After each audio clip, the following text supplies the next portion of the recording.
stage. Super excited. Okay, let's just get right into it, you guys.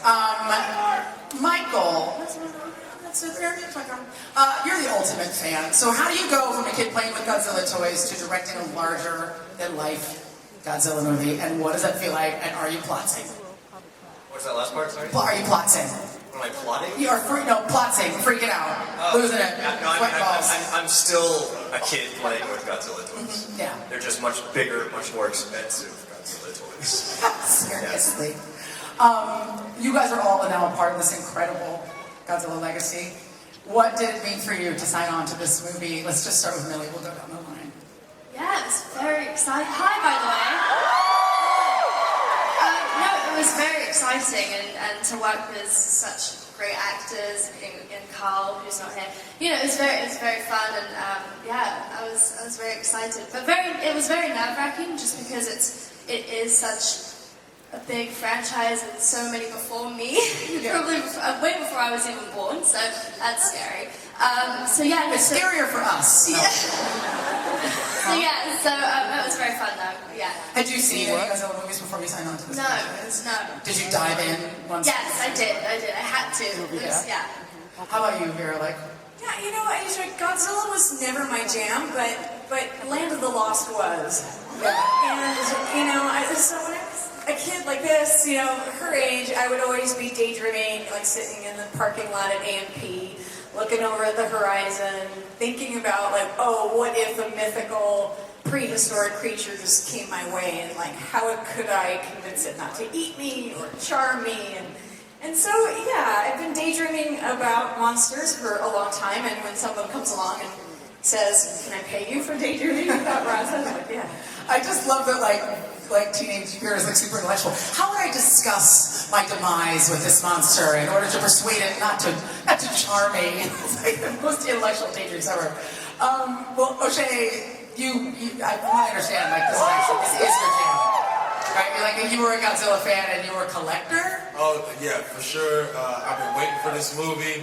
You know, I kind of got thrown into acting a little bit, but this is why you do movies, right? This is a childhood dream. I'm glad I get to be a part of it. Yeah. When you were freaking out, I mean, a lot of the time you're working, you're not seeing the monster, you're just imagining it. Oh, I've been seeing him my whole life. You know, and so I've been waiting for this. You know, when you see a giant blue screen and you hear him roar, Mike made sure we felt him roar. I had giant speakers set up on set with like an iPad so I could play the roars of the different creatures. Very scary. Whenever That's he wanted. amazing.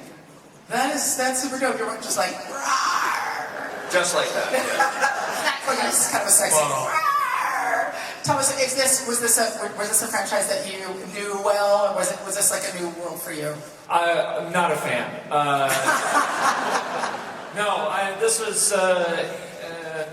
this was me getting an audition and doing it and walking away being like, well, there's no way that's happening, and then being pleasantly surprised.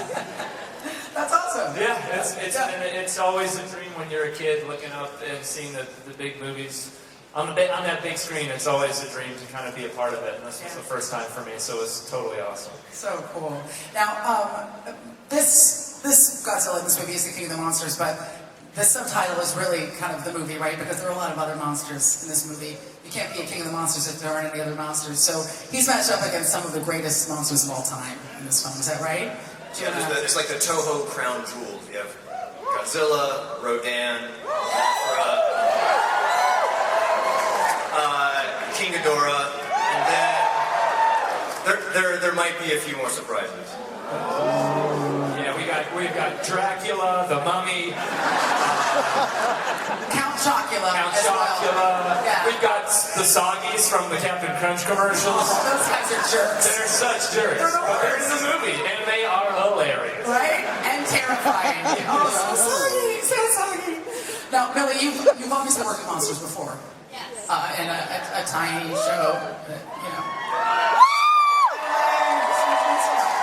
they've heard of it. I wouldn't have expected that. Yeah, right. Strange.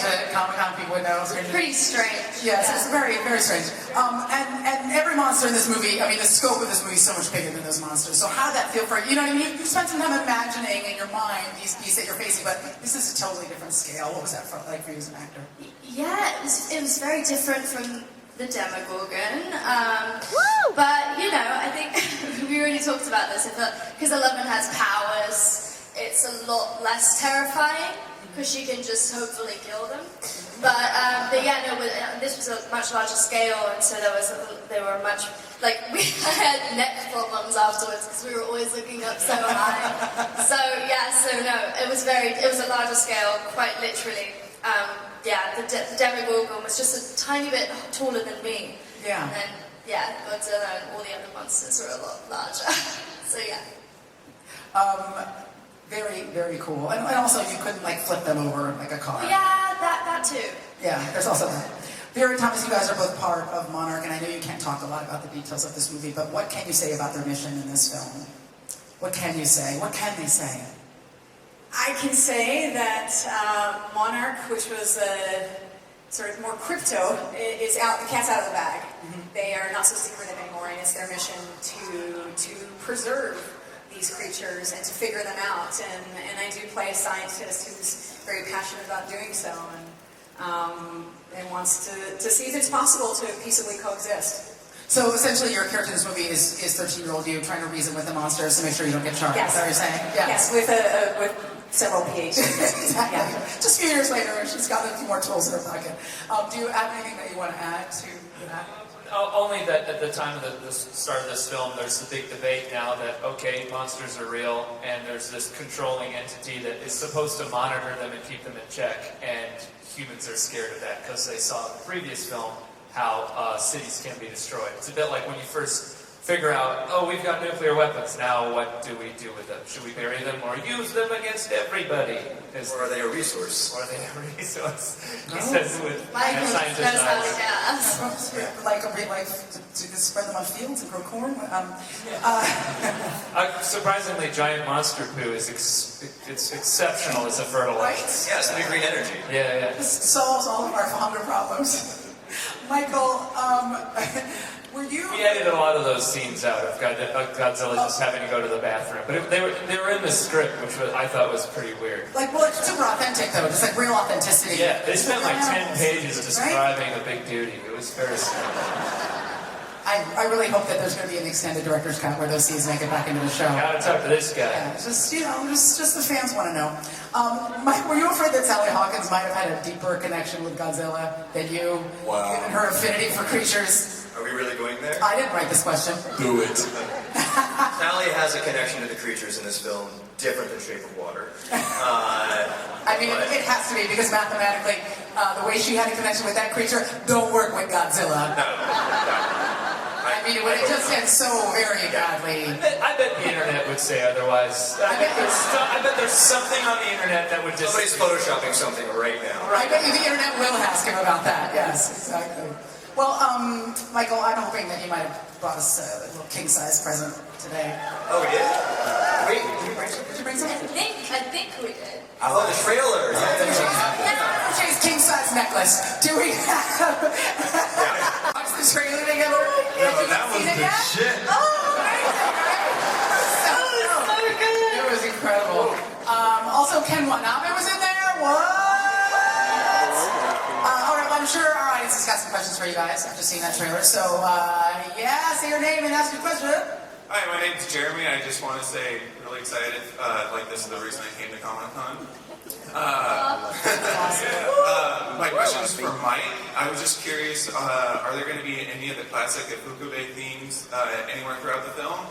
And if not, how come, as one did appear in Ready Player One earlier this year? Deep cut. The answer is yes. We will finally hear Godzilla's classic theme, possibly some other themes.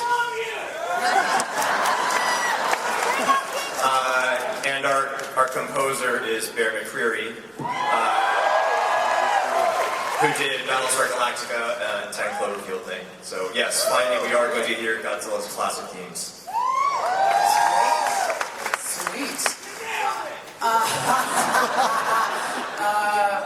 incredibly enthusiastic. Man, your friend who may perish from his joy.